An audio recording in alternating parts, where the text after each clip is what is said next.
Litva Belarus bilan chegarani qayta ochmoqda. Bu haqida Litva ichki ishlar vaziri ma'lum qildi. Qayd etilishicha, Litva hukumati vaqtincha yopiq turgan Belarus bilan chegaradagi ikkita o'tish punktlarini ochishga qaror qilgan. Ukrainaning Ternopol viloyatiga Rossiya tomonidan qilingan hujum oqibatida 20 kishi halok bo'ldi.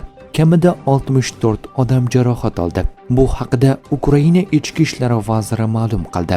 Rossiya raketalari ikkita 9 qavatli uyga urildi. Ulardan birida yong'in chiqdi. Ikkinchi uyning 3-qavatidan 9-qavatigacha bo'lgan qismi vayron bo'ldi deya qo'shimcha qildi vazir. Shuningdek, Lvov va Ivan-Frankovskiy viloyatlari ham kuchli hujumlarga duchor bo'ldi. Ivano-Frankovskiy viloyatida 3 kishi jarohatlandi.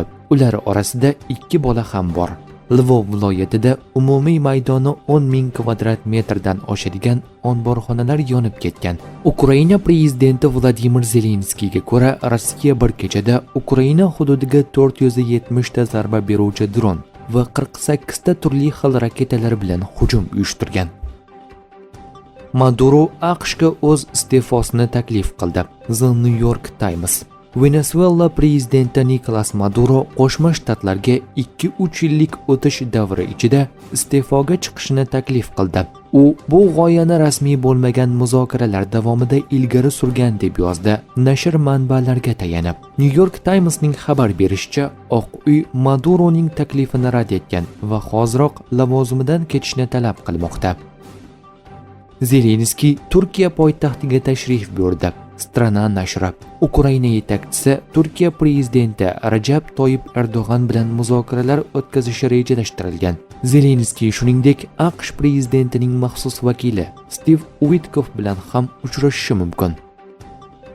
Pentagonning yuqori martabali vakillaridan iborat delegatsiya Kiyevga keldi.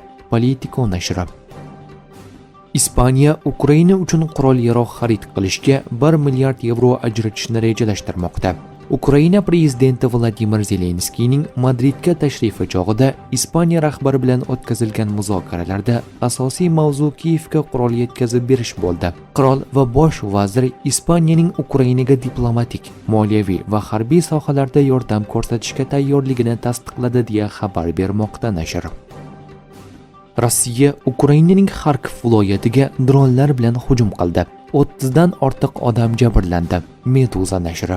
Xarkov viloyati harbiy ma'muriyati rahbarining ma'lum qilishicha, 19-noyabrga o'tar kechasi amalga oshirilgan zarbalar oqibatida 32 kishi jabrlangan. Ular orasida 2 nafar bola ham bor.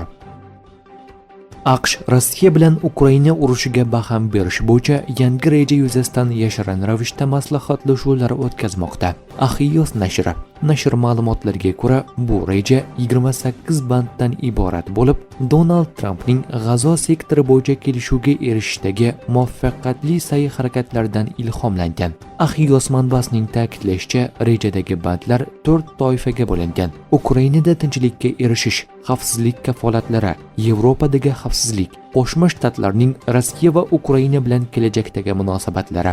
Biroq AQSh tashabbusi Ukrainaning sharqiy hududlari ustidan nazorat kabi asosiy bahsli masalalarga qanday ta'sir qilishi noma'lum bo'lib qolmoqda. Tramp Ukrainadagi mojaroni to'xtatish niyatida ekanligini aytdi. Aslida men allaqachon 8 ta urushni to'xtatdim. Yana bittasi qoldi. Putin meni biroz hayratda qoldirdi.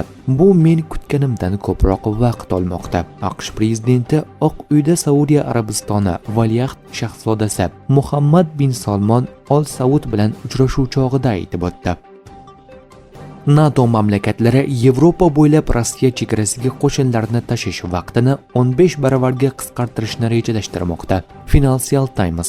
Rejaga ko'ra, texnika va qo'shinlar g'arbiy qanotdan sharqiy qanotga 45 kun o'rniga 3 kun ichida yetkazib berilishi kerak. Biroq gazetaning yozishicha, hozirda mavjud temir yo'llar va avtomobil yo'llari zarur talablarga javob bermaydi.